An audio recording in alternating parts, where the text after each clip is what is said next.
Good morning. This is Pastor Zach with the Goodland United Methodist Church with your morning devotion for Wednesday, December 13th. I'll begin reading from the book Why This Jubilee. Today we'll be talking about the hopes and fears of all the years. The author writes, the most thought-provoking phrase in all the carols pertaining to Bethlehem may just be in the first stanza of Phillips Brooks' O Little Town of Bethlehem. It says, the hopes and fears of all the years are met in thee tonight. We are people who hope because we are created in God's image. Even in the midst of terrible circumstances, we yearn for a brighter tomorrow. And yet we still fear. All creatures get scared, but we humans are unusual. Our fear sits with us, even if there's nothing jumping out to frighten us in the moment. We fear failure, rejection, aging, and death. Fear fuels our anxiety. Martin Luther King Jr., not long before he was assassinated, explained that hope was different from optimism. And while he still possessed the former, he did not cling to the latter. Optimism is the very American mood that tomorrow will be a better day. And if we do our best, and all will be well come tomorrow.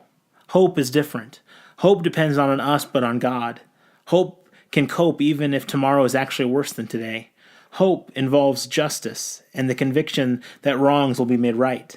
Advent is a season of justice, and we can feel confident in God's work in the future because of its foundation in God's work of the past.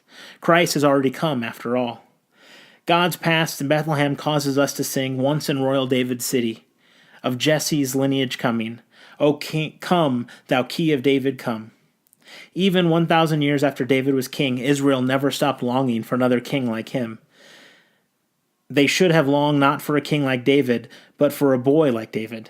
When he was young, his heart was full of love for the Lord. Armed with nothing but faith, young David courageously ventured out and toppled the gigantic warrior Goliath. But once enthroned in his palace in Jerusalem, his childlike dependence upon God shrank as his stature soared. He murdered, he seized women on a whim. Think back to the Advent moment in David's childhood. God informs Samuel that one of Jesse's sons will be the next king of Israel. It turns out to be little David, not the big, impressive sons of Jesse. God's logic trumps once more. God uses the small, the unlikely, the ones with hearts for God. The Lord does not see as mortals see.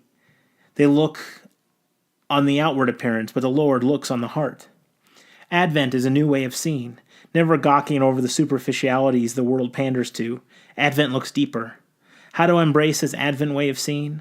Do I dare to be seen the way the Lord sees? The Lord looks on my heart. This notion frightens me. My heart is a tangle of darkness, mixed motives, in a tug-of-war between noble impulses and tawdry cravings. But the Lord keeps looking. The Lord is merciful. The Lord never stops seeking a vulnerable willingness in my heart. The facade crashes down and I discover the love and empowering direction of God. My fears and hopes finally meet. Jesus is right there, and I am not afraid. So as we sing that first stanza to O Little Town of Bethlehem this season, let us think about that phrase, the hopes and fears of all the years are met in thee tonight. May the hopes and fears of our lives be met in Jesus this day. Have a blessed day.